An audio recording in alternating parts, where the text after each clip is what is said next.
What's up mga boss idol? Kamusta kayo mga OFW natin dyan? Palagi kayong mag-iingat saan man kayong panig ng mundo naroroon. Yung panonoorin natin kay Historiador. Kasi ito na no? Sabi sa wakas, EU. So EU is a European Union. At Britanya, sinupalpal ang China. Tapos Germany, pumunta sa at naglakbay ang dalawang warship nila dito sa Taiwan Strait dumaan, no? Kaya ginulat ang China. Ito panoorin natin kung ano ba tong sinasabi dito ni Historiador at paki-subscribe ang kanyang channel, paki-like and share na rin po. At kung kayo po ay bago dito sa ating channel at napadaan, at sana makapanood po kayo at pahingi na rin ng lambing na makapag-subscribe, no? At maraming salamat po. God bless you po. Panoorin po natin to para na sa ganun alam natin yung mga pwedeng mangyari na sa hinaharap. Kasi itong mga bansa na to na malalakas, kagaya nga, syempre, yung allied natin, yung unang-una ating ninunong Amerika, maraming allied dyan, yung Britanya, British, di ba? At itong Germany nga, and then yung Union, European Union. So, malalakas na bansa ang mga nakasapi doon. Lahat yan kaalyado ng Amerika. At tayo, may treaty tayo, mutual defense treaty tayo ng Amerika na pag tayo kinante o nagkaroon ng armed attack or meron nasawi, wag naman sana sa ating katauhan, lalong-lalo dyan sa West Philippine Sea, mapoprovoke na yung mutual defense treaty na yan. At lahat yan, bansa na nandyan, kalaban ng China. At alam naman natin, buong mundo kinakalaban talaga ng China at kinukuhaan ng mga karagatan, kalupaan, itong mga bansang nasa sakop niya, lalo na dito sa Southeast Asia. Kaya pati yung mga European, British, Canada, nangingialam sila talaga. At dapat lang, kasi hindi pwedeng sila yung maghari o magsigasigaan dyan na kung ano lang yung magustuhan nila at maisipan nilang kaangkinin, kanila na. May mga batas tayo dapat sundin nila, no? Kaya itong China na to, sigurado, mapupulbos to. Tatlong bansa nga lang kalaban niya, mapupulbos na yan Yung pa kayang buong mundo halos, kalaban niya. Panoorin natin kung ano ba yung nakapaloob dito, mga boss idol at mga OFW natin dyan.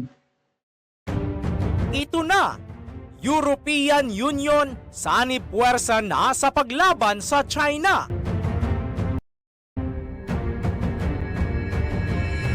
Estados Unidos at United Kingdom kinondena ang mapanganib at destabilizing na pag-uugali ng China sa South China Sea, partikular sa mga aksyon nito laban sa mga barko ng Pilipinas, at sinabing ang 10-dash line ng China ay isang simpleng cartoon lamang at ito ay gawa-gawa o imbento lamang para sa pagnanakaw ng teritoryo ng China.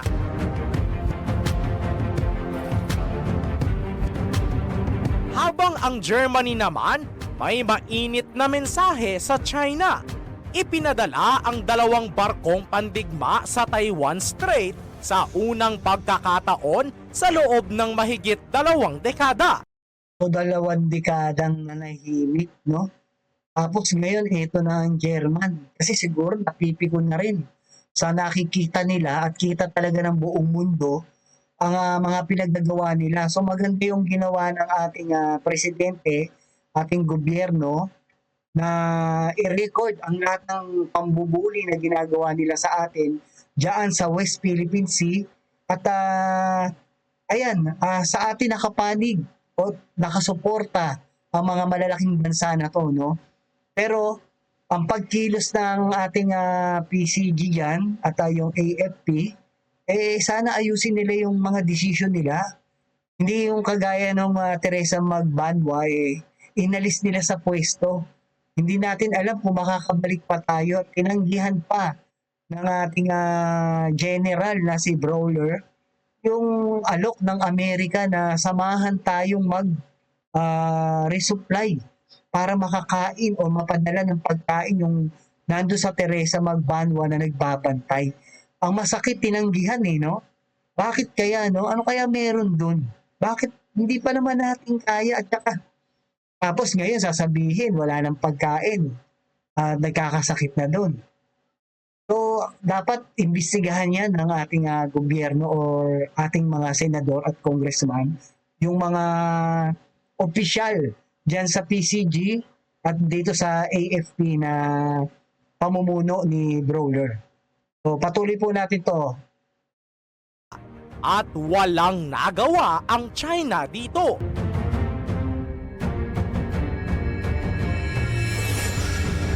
Samantala, Pilipinas magpapadala uli ng barko bilang pamalit sa BRP Teresa Magbanwa na inaakala ng China na sumuko na ang Pilipinas sa pinagtatalo ng shoal.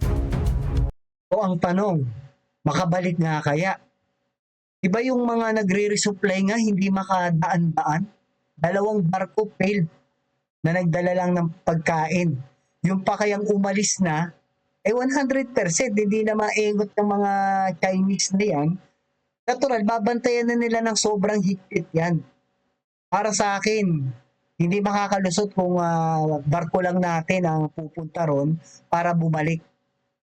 Ang dapat gawin, magpatulong sa Amerika, magpa-escort sa Amerika, sa US Coast Guard nila, o mas maganda kung warship na, magpa-escort tayo para makabalik yung barko natin doon at magbantay kasama ng warship ng Amerika. Ewan ko na lang kung makapalag ng China na yan.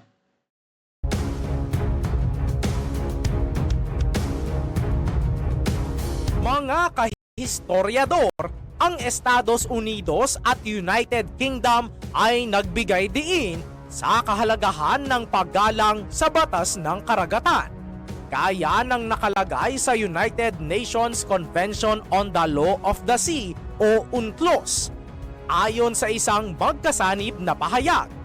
Matapos ang pagpupulong ng dalawang bansa sa London para sa isang strategic dialogue mula September 10 hanggang 11, na tila may pinariringgan sila sa mga pahayag na ito. Ito ay walang iba kundi ang China. Ang makapalang mukha, ayan kapal ng mukha ni itong tao na to. Dapat to, tinitepok na ng mga Chinese yun dun sa loob ng bansa nila kasi ito magpapahamak. Yung tao na yan ang magpapahamak sa buong China. Kaya yung mga nasa China, mag-isip-isip kayo. Pababain nyo sa pwesto yan. Or kung hindi, gagawa ng hindi pa magandang aksyon yan, mapipilitan ang buong mundo na pulbusin kayo, damay kayong mga tao dyan. Kaya mas maganda kayo na mismo magpatanggal dyan sa tao na yan. Tila mas nagiging makapal ang mukha sa patuloy na agresibong aksyon nito sa South China Sea. Ito ay matapos ang walang habas na pag-atake ng China sa mga sasakyang pandagat ng Pilipinas malapit sa Escoda Shoal sa West Philippine Sea noong Agosto, sa pamamagitan ng paulit-ulit na pagrampa sa nag-iisang Philippine Coast Guard vessel na nakadeploy sa katubigan. Ang mga barko ng China Coast Guard ay gumamit din ng water cannons at nagbanta sa mga Pilipinong mangingisda na hindi na ito makakapangisda pa muli sa lugar dahil huhulihin ang mga ito at paparusahan. Ang bagong regulasyon ng China na nagbibigay kapangyarihan sa kanilang Coast Guard na arestuhin ang mga banyagang barko sa tinutukoy nilang mga tubig ay nagdulot ng takot sa posibleng pagtaas ng tensyon sa rehiyon. Ang mga diplomat mula sa US at UK ay nagbigay ng suporta sa Pilipinas na patuloy na nag-a-assert ng mga karapatan nito sa mga disputed waters. Gaya ng sabi kanina, naging mainit ang pahayag ng Britanya at Amerika na itigil na ng China ang kanilang ginagawa bago pa mahuli ang lahat. Dapat lang itigil na ng China yung ginagawa nila na yan. Kasi yan talaga yung pagmumula ng digmaan eh. Lalo na't kung may masawi talaga. Pasalamat sila, naputo lang yung isang daliri ng kasundaluhan natin. Pero para sa akin, mabigat na yun eh. Siguro kung ako presidente, hindi na ako papayag. Yung ginaganyan lang, hindi na ako papayag yan. Lalo na't alam ko na nandyan, nakaagapay o nakasuporta ang Amerika. So hindi lang Amerika, nandyan yung Japan, Canada, Australia, at yung European Union nga. Noon, tsaka NATO. So yun na yun. Buong mundo na halos yun, no? Na malalakas na bansa. Tapos ang dami pang galit dyan. Tiyak makikisaw-saw yun. No? Yung mga binubuli rin yung bansa dito sa Southeast Asia. Yung Thailand, Indonesia, Taiwan, tsaka Vietnam, Malaysia. Lahat binubuli niya yun, inaagawan niya ng teritoryo. Ewan ko na lang kung hindi rin mangialam yun para tirahin tong mga China na to. So ang lakas ng loob nila, mauubos sila, madudurog sila. Kaya dapat itigil na talaga ng China yan, no? Nanindigan din ang US Ambassador na si Mary Kay Carlson na ang 10-dash line ng China ay isang simpleng cartoon lamang at ito ay gawa-gawa o imbento lamang. Kapal ng mukha nga eh, kung may magustuhan silang kuhain, kinukuha nila, amin yan. Ganito ang pangalan yan, no? Grabe itong mga incheck na to talaga. So yun lang naman yung mga Chinese doon sa lugar nila sa China, no? Pero yung mga incheck o Chinese na nasa Pilipinas, eh maayos naman. Nagninegosyo, at may mga anak na rin sila dito, may mga dugong Pilipino na rin, maayos sila rito. Pero yung doon lang yung problema natin talaga, yung mga in-check doon sa bansa nila na pumapasok dito para gumawa ng mga illegal. So doon lang tayo galit pati sa gobyerno nila sa ginagawa sa ating pambubuli, pangaagaw ng mga karagatan natin. No? So yun lang yung kinaiinis natin at sana itigil na ng China yan at sa mga ibang bansa kasi durog talaga sila dyan. Amerika lang, Pilipinas, tsaka Japan. Durog na sila eh. Yung pa kayang nandiyan pa yung NATO at yung malalaking bansa pa dyan. Para maging legal ang pagnanakaw ng teritoryo ng China. Kaya naman, nanawagan ang EU sa lahat ng bansa na sundin ang UN Charter, UNCLOS at iba pang kaugnay na international rules para sa kaligtasan ng buhay sa dagat. Lalo na ang pagbabawal sa paggamit ng puwersa o pananakot at kalayaan ng navigation. Ang Estados Unidos at United Kingdom ay nagkasundo na magtulungan. No, dalawang solid na bansa yan. Yan yung malakas nung World War II. At ano ang China nun? Wala. Diba? Inano lang sila eh, sinakop lang din sila ng Japan, yung ibang parte nila eh. Isipin mo, Japan, napakaliit na bansa lang doon. Sinakop yung napakalaking bansa nila, yung konti doon. Kung hindi pa natapos siguro ang World War II, baka nasakop yung buong bansa nila eh. Tapos ngayon, dumami lang yung kagamitan nila, ang tapang na nila, gusto nila sila na hari. Grabe din eh, no? Kaya kawawa yung mga tao sa China talaga eh. Kung hindi nila pipigilan, yung presidente nila na si Xi Jinping, pababain nila sa pwesto yan, damay sila yan, damay yung buong pamilya nila talaga. Para mapanatili ang kapayapaan sa rehiyon ng Indo-Pacific.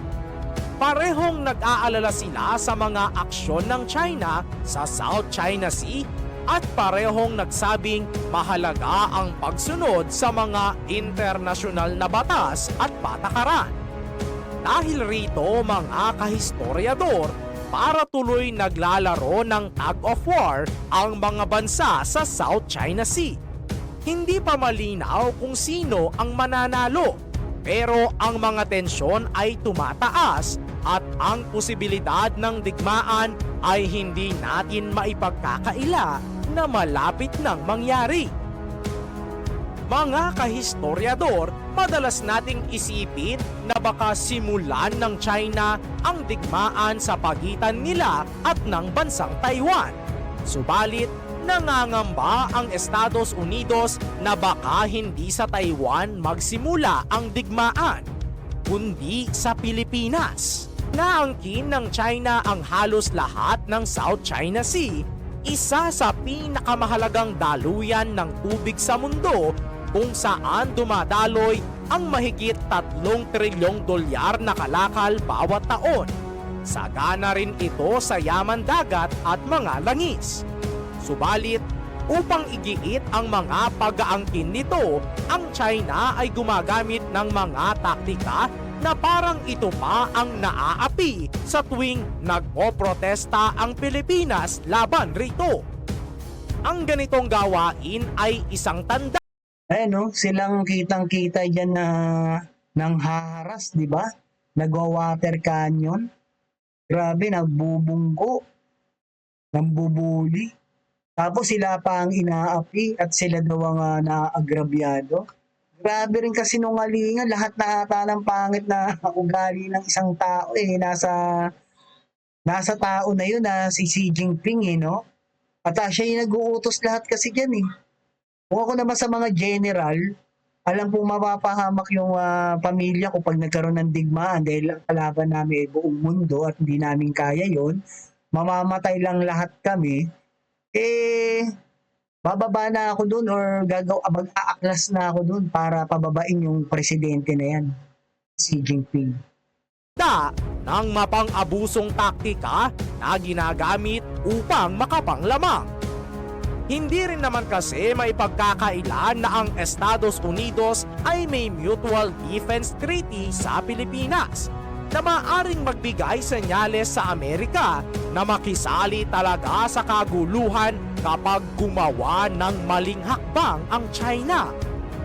Nagbabala rin ang mga analis sa mga political stakes para sa Manila at Beijing sa paligid ng Sabina Shoal na maaaring humantong sa isang mas matagal na pag-aaway dahil walang may gustong bumitaw sa pagmamay-ari sa karagatang iyon. Ayon kay Ray Powell, director ng Sealight, isang maritime transparency project sa Stanford University, maraming mawawala sa dalawang panig kapag isinuko nila ang Sabina Shoal. Ito ang dahilan kaya kahit humantong pa sa digmaan ay handa ang China na makipagpatayan rito. Mahalaga rin kasi ito sa strategic chain kung sakaling sakupin ng China, kalimutan nyo na yan at hindi sa inyo yan, no? 200 nautical miles lang bawat bansa na nakapalibot dyan sa South China Sea at sa Southeast Asia. So, yun lang ang lugar nyo, 200 nautical miles lang, no? Sa lahat ng bansa, pati dito sa Pilipinas. Kayo sobra-sobra na libo na, 1,000 miles na no? Nautical miles na 1,200 nautical miles na nga yung mula sa inyo hanggang dito sa Sabina Shoal. Diba? So, tama na. Ang dami nyo ng islang napatayo, naagaw sa amin. At hindi na nga kami pumalag. Huwag nyo naman lahatin. Tama na yan. Nasa inyo na yun Pag sumobra kayo, magsisisi lang kayo talaga. Sigurado yan. China ang Taiwan dahil ang Sabina Shoal ay malapit rin sa isla. Kung babalikan ang nakaraan, nagsimula ang tensyon sa Sabina Shoal mula noong Abril nang ipadala ng Pilipinas ang barkong Teresa Magbanwa upang subaybayan ang lugar bilang tugon sa mga alalahanin na maaaring sinusubukan ng China na bawiin ang lupain sa shoal. Kaugnay nito, patuloy na pinataas ng China ang presensya nito sa shoal, kung saan may mga militia vessels sila na umaaligid sa karagatan na bumibilang mula 20 hanggang 40 sasakyang pandagat.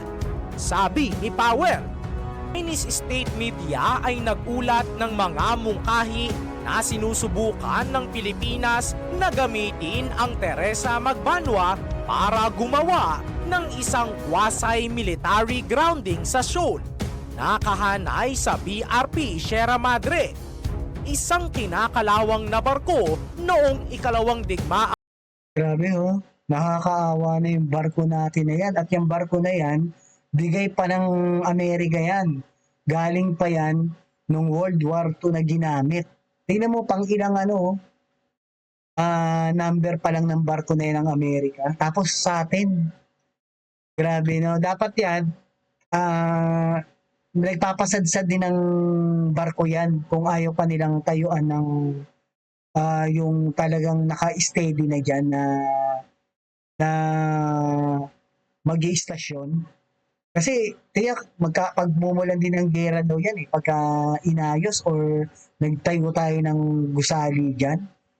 Pero dapat ginagawa na yun habang andyan yung mga alyado natin. Kasi kung talagang mawawala ang kaalyado natin, 100% bukas lang sasakupin na tayo ng mga inchik na yan. Kayang-kaya tayo yan, alam nila Wala tayong kakayanan. No? Kaya napakarami rin nilang espiya dito sa ating bansa Sana ito gawin bago to lumubog. Kasi ano na yan butas na yan pagka nasira na yan at magtutuloy-tuloy yan, lulubog yan. Pag lumubog yan, pepeso na ng mga inchik yan, wala na, hindi na tayo makakabalik yan. Kagaya ng ginawa ng Teresa Magbanwa na umalis ng walang kapalit. So dapat dito, mag-isip din yung gobyerno natin dyan, no? Lalong-lalo na yung mga nasa matataas na posisyon. Yung mga congressman, mga senator, lalo na yung presidente natin, sana maisip na lagyan na to, tayuan na to ng gusali or kapalit. Kahit na barko lang din uli, isadsad din uli yan. Kasi tiyak to patumba na yan Tignan mo sobrang kalawang na At ilang taon na yan nandiyan? 1999, so 25 years na.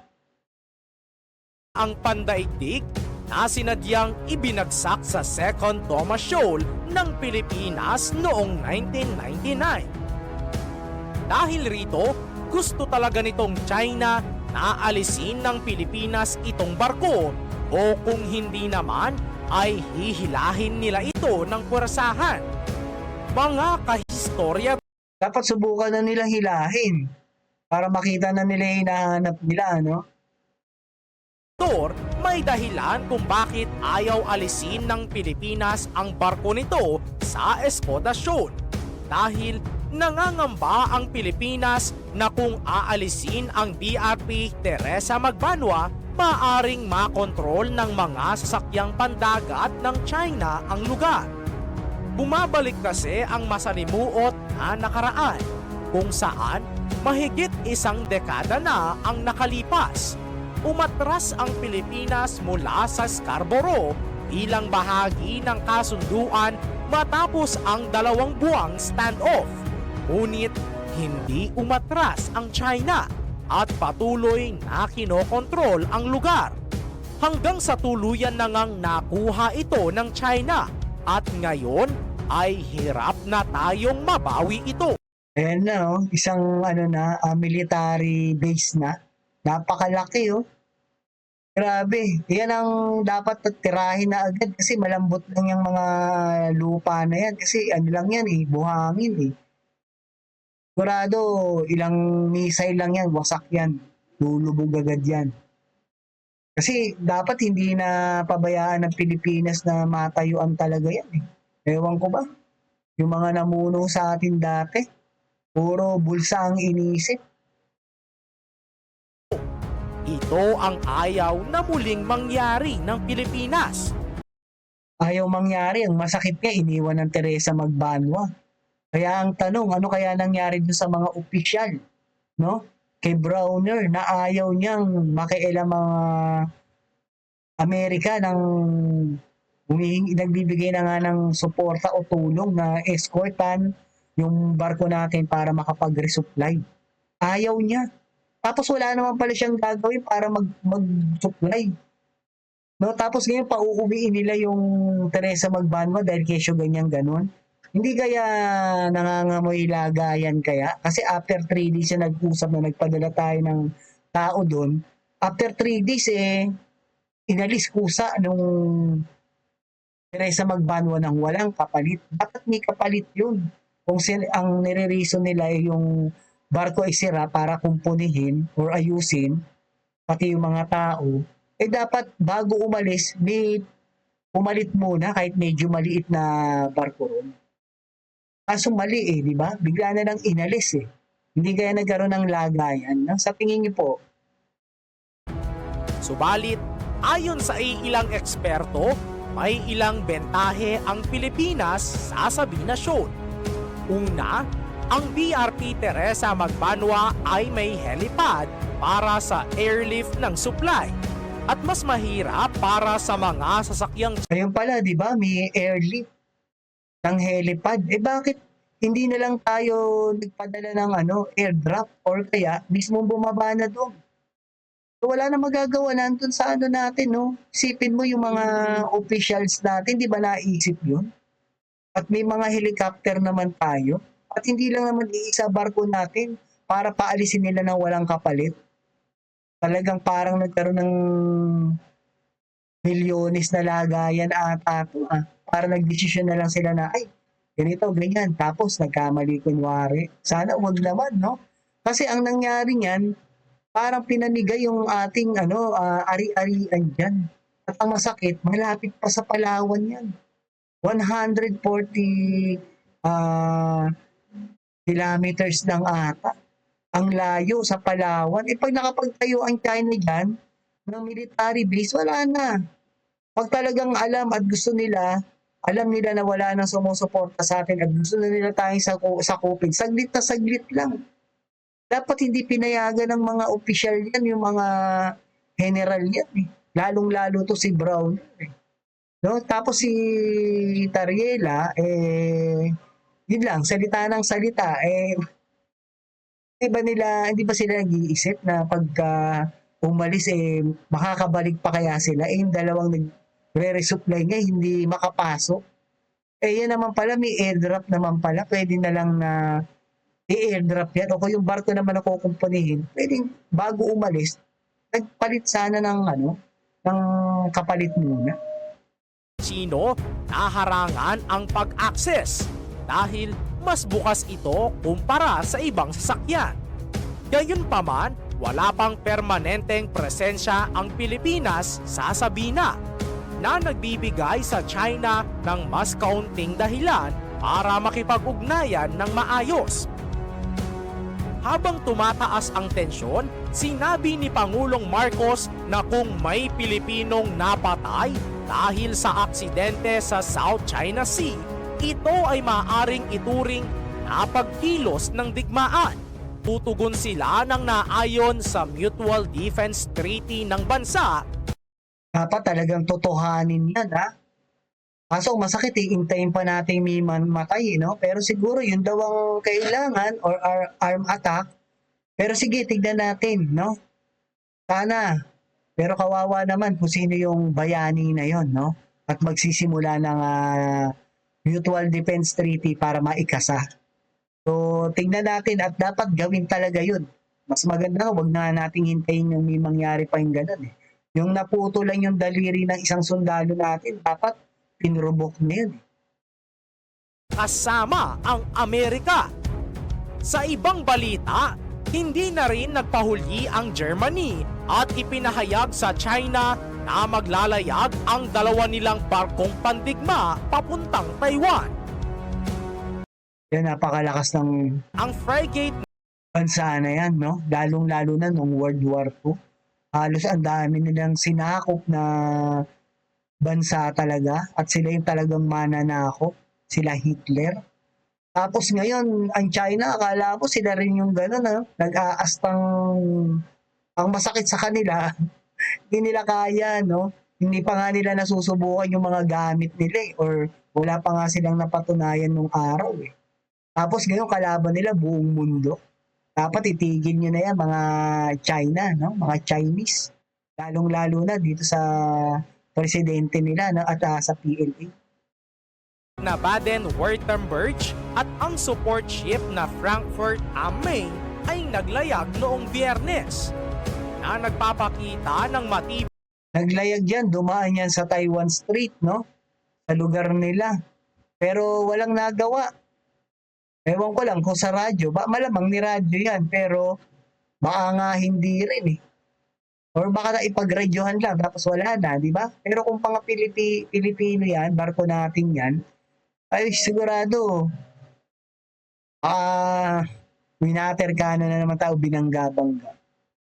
Tibay na determinasyon ng Berlin na suportahan ang mga kaalyado nito sa kanluran.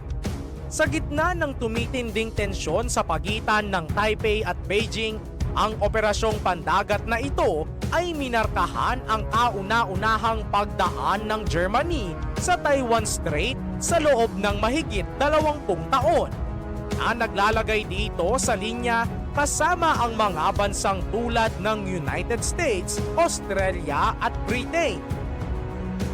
Ang mga bansang ito ay regular na nagsasagawa ng Freedom of Navigation Operations upang igiit na ang Taiwan Strait ay bahagi ng internasyonal na tubig. At alam mo ba mga kahistoryador, ang pagkilos ng Germany ay hindi lamang isang simpleng operasyon. Ito rin ay simbolo ng mas malawak na pagsisikap upang mapanatili ang kalayaan sa pag-navigate sa mga rehiyon kung saan tumataas ang tensyon. Dahil ang Taiwan Strait ay isang mahalagang daanan para sa pandaigdigang kalakalan at militar. Kaya't ang anumang pagbabago sa kontrol o pananaw dito ay may malalim na implikasyon, hindi lamang para sa mga lokal na bansa, kundi pati na rin para sa pandaigdigang komunidad. Mga kahistoryador, isang nakakagulat na balita ang gumulat sa madla kahapon dahil sinasabing nag-withdraw na ang PRP Teresa Magbanwa mula sa Escoda Shoal na kilala rin bilang Sabina Shoal. Ito ay nagdulot ng iba't ibang reaksyon sa napakarami nating kababayan na tila nagsasabi na isinuko na nga ba ng bansa ang shoal at ibinigay na sa China. Man natin na matagal na ang BRP Teresa Magbanwa sa pinagtatalunang karagatan at kahit ilang beses itong binangga at hinaras ay hindi ito nagpatina. Gayunpaman, noong September 15, 2024, kinumpirma ng National Maritime Council at Philippine Coast Guard na ang pag-alis ng barko ay hindi isang withdrawal, kundi isang kinakailangang hakbang para sa operasyon at kaligtasan. Subalit, bakit nga ba umalis ang BRP Teresa Magbanwa? Isang pangunahing dahilan ng pag-alis ay ang kondisyon ng ilang tripulante na nangangailangan ng agarang medikal na atensyon. Ayon sa mga ulat, 4 na crew members ang nagkasakit, kabilang ang mga may sintomas tulad ng dehydration at iba pang karamdaman. Ang kanilang kalusugan ang naging prioridad. Kawawa nga naman yung mga nadistino doon na nagkaroon nga ng sakit. So, tama lang na i-withdraw talaga yon. Yung tao lang dapat ang withdraw, no? Kasi pwede naman may helipad naman. Dapat sinundo na lang ng helicopter yon at may mga taong nakasakay din doon na kapalit. So, dapat ganun ang ginawa at kung ang dinadahilan naman nila yung mga barko na butas na raw at kailangan nga na ayusin dahil masama ang panahon, bago umalis sa pwesto, dapat naglagay muna ng pamalit na barko kahit medyo maliit para hindi nawala yung presensya natin doon na hindi isipin ng itong mga Chinese na to, itong mga China na to, na sumuko na tayo. At 100% gagawin na nila ang lahat para hindi na tayo makabalik yan. Haharangan na nila yan lahat ng daanan dyan, no? So, maling-mali talaga desisyon ng mga opisyal natin. No? Dapat palitan na yung mga yan. Kaya't kinakailangan ang mabilis na pagbalik ng barko sa Puerto Princesa upang maibigay ang kinakailangang paggamot. Ang BRP Teresa Magbanwa ay nakaranas din ng structural damage matapos ang insidente kung saan ito ay niram ng isang Chinese Coast Guard vessel noong August 31, 2024. Ang pinsalang ito ay nagdulot ng pangangailangan para sa mga pagsasaayos at repairs. Bukod dito, nagkaroon din ng kakulangan sa supply na nagbigay diin sa pangangailangan na muling i-deploy ang barko. Ang mga opisyal mula sa NMC at PCG ay mariing iginiit na ang pag-alis ng BRP Teresa Magbanwa ay hindi nangangahulugang nawalan ang Pilipinas ng kontrol o soberanya sa Escoda Shoal. Ayon kay NMC spokesperson Alexander Lopez, wala kaming nawala at binigyang diin na magpapatuloy ang presensya ng mga sasakyang pandagat ng Pilipinas sa lugar upang ipagtanggol ang kanilang mga karapatan at i-monitor ang Ang tanong, makakabalik kaya kayo? No, yung barko natin dun. Yung pag resupply nga lang ng pagkain, hindi na nakapasok yung dalawang barko eh. Yung pa kayang umalis na yung barko natin dyan, tapos makakabalik, sige, tignan natin kung makabalik. Sana nga, makabalik talaga. Kasi kung hindi, delikado ang bansa natin para mas madaling masakop. Maling-mali talaga ang ginawa ng mga official dyan, no? So, dapat yung mga officials dyan, palitan. Tapos, imbestigahan sa Senado. Palitan kasi wala eh. Mahina yung strategy. At masakit nga dyan, di baka nagkaroon pa ng lagayan. Huwag naman sana, no? Grabe na yun pagka ganun. anumang iligal na aktibidad. Isang mahalagang punto na binanggit ni Tariela ay ang pagkakaiba ng sitwasyon sa Escoda Shoal kumpara sa Scarborough Shoal noong 2012. Sa kabila ng mga alalahanin na maaaring maulit ang senaryo kung saan nakontrol ng China ang Scarborough matapos umalis ang mga barkong Pilipino. Iginiit ni Tariela na mas malaki at mas madaling mapanatili ang presensya sa Escoda Shoal dahil ito ay may maraming entry points. Naman pala maraming entry point. Pero bakit hindi sila dumaan doon nung hinaharang sila para mag-resupply? Diba? Ang daming paraan pala. O ngayon, kung kailan wala na, so dadaan tayo doon sa sinasabi niyong maraming lusutan. Sa tingin niyo ba isa-dalawa lang barko ng China? Pag binabalita nga halos ilang daan, 200 barko, hindi pa lahat yun. 1,000 barko niyan. Ilan lang yung lagusan na pwedeng sinasabi ni Commodore Tariela, no? So, parang palusot na lang to eh. Pero sige, tignan natin kung makakabalik sila. Dapat bumalik na sila ngayon na. Tiniyak din ng gobyerno na may plano silang magpadala muli ng ibang mga barko upang palitan ang BRP Teresa Magbanwa at ipagpatuloy ang kanilang misyon sa Escoda Shoal. Ang layunin nito ay hindi lamang upang ipagtanggol ang soberanya, kundi upang patuloy na bantayan at protektahan ang mga yamang dagat sa nasabing lugar. Dapat lang, kasi trabaho nila yun. Kaya nga sila nandyan at kaya nga sila sumasahod dyan Trabaho nila yan. Dapat gampanan nila, no? At lalong-lalo yung mga officials natin kasi yung mga crew sa loob ng barko, sumusunod lang yan sa mga utos na nakakataas sa kanila. Pero itong mga officials na to, dapat sila yung maganda mag-isip, hindi yung ganyan. Kaya naman, hindi rito nagtatapos ang misyon ng ating bansa na ipagtanggol ang Escoda Shoal. Dahil sa pag-withdraw ng BRP Teresa Magbanwa ay magbubukas ng panibagong misyon ng pagpapadala ng barko sa rehiyon. Isang kabayanihan kung matatawag ang ginawang pananatili ng BRP Teresa Magbanwa mula pa noong Abril upang ipagtanggol ang mga pag-aangkin ng teritoryo ng Pilipinas sa lugar. Kaya hindi natin dapat isisi ito sa ating mga tropa na halos Basta hindi naman natin sinisisi yung mga crew o yung tropa na nandoon. Ang sinisisi natin dyan, yung mga opisyalis na kung mag-isip kay Gamunggo, sayang ang pinapasahod sa kanila, sayang yung ibinigay sa kanilang pagtitiwala ng gobyerno para ipagtanggol yung ating karagatan o mga pagmamay-ari dyan, no? So baka ang masakit nga talaga dyan, wag naman talaga sana na nagkaroon pa ng hocus-pocus dyan para magkaroon ng pagkakitaan kaya nagkaroon ng withdrawal na walang kapalit. Wag naman sana.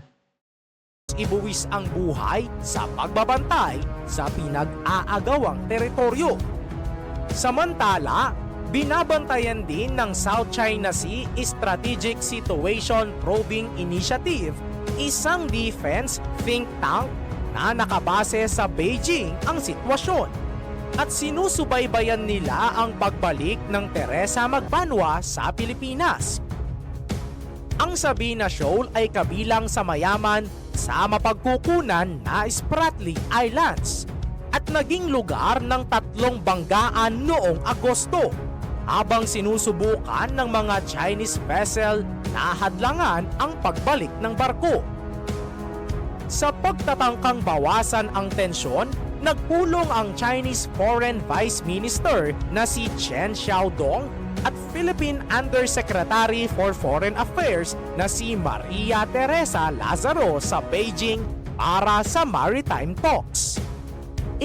After na pag-uusap niyan mga boss idol at ang mga OFW natin, FYI lang, after niyang pag-uusap na yan, 3 days, nag-withdraw ng kusa na walang kasabi mga Teresa Magbanwa at iniwan na walang kapalit. No? Medyo nakakapagduda yan pagka ganyan. Dapat maimbestigahan yan. Para nasa ganun, malaman natin kung ano ba yung talaga na pag-usapan dyan. At sana walang money involved kung bakit nangyari yung pag-iwan ng walang kapalit. Eh kasi tiyak mangyayari, hindi na tayo makakabalik doon. Sa China na yan, kahit maglabas ang China ng 1 billion dyan panalong-panalo sila kasi habang buhay na yan at kontrolado na nila, baka someday sakupin na tayo. At yung lahat ng yaman dyan, langis, pagkain, dagat, at yung isla. At ang masakit talaga, atin yan. Kasi 140 kilometer lang atang layo niyan o lapit niyan dito sa Palawan. So tanaw na, dungaw na tayo. Eh ang itatayo ng China dyan, military base, 100%. So sana hindi talaga tayo pumayag dyan. Kaya gawin natin, magpa-escort tayo sa Amerika para maglagay uli ng barko ron. At magpasama tayo ng warship sa US. Para na sa ganun, tingnan natin kung makapalag ang China. At kung gagawin nilang pumalag, yun na. Para makita na nila rin siguro yung hinahanap nila, no? Kesa yung tayo lang ang aalipinin nitong mga to, tayo lang yung sasakupin para gawing gaya ng ginawa ng Spanish nung araw sa atin. Aalilain tayo, papayag ba tayong mga Pilipino? Ever, no? Maipagpatayan na lang tayo, mas maganda pa.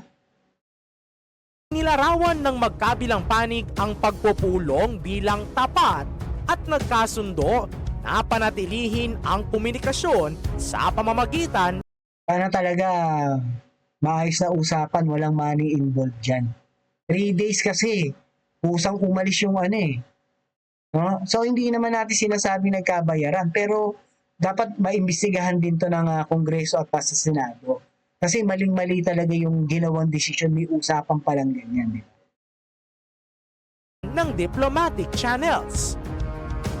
Sa huli, ang patuloy na tensyon sa pagitan ng Pilipinas at China sa South China Sea ay mas titindi pa sa mga susunod na buwan. At ang pag-alis ng BRP Teresa Magbanwa ay hindi isang pag-urong para sa Pilipinas, ngunit isang pansamantalang paglipat habang patuloy silang nagtatanggol sa kanilang mga pag-aangkin sa teritoryo. Ang patuloy na presensya ng Pilipinas sa Sabina Shoal ay malamang na magdulot ng karagdagang tensyon sa rehiyon. Ikaw, kahistoryador, ano ang masasabi mo rito? Comment down below ang inyong mga opinyon. Huwag kalimutang mag-subscribe, i-click ang bell icon at i-share ang ating video. Maraming Okay, alright. Hanggang dito na lang po.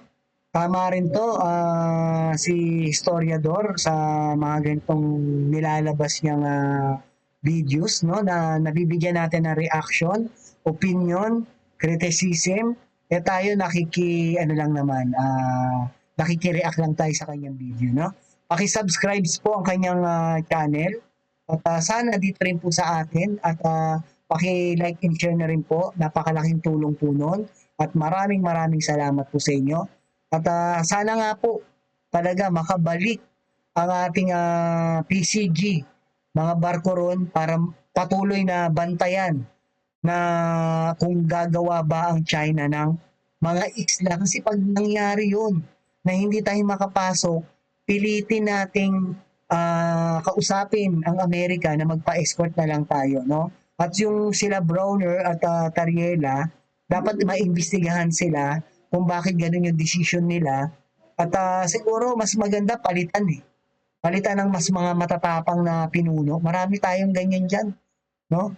So dapat palitan yung kayang magtanggol sa ating karagatan at yun naman talaga ang tungkulin sana nila.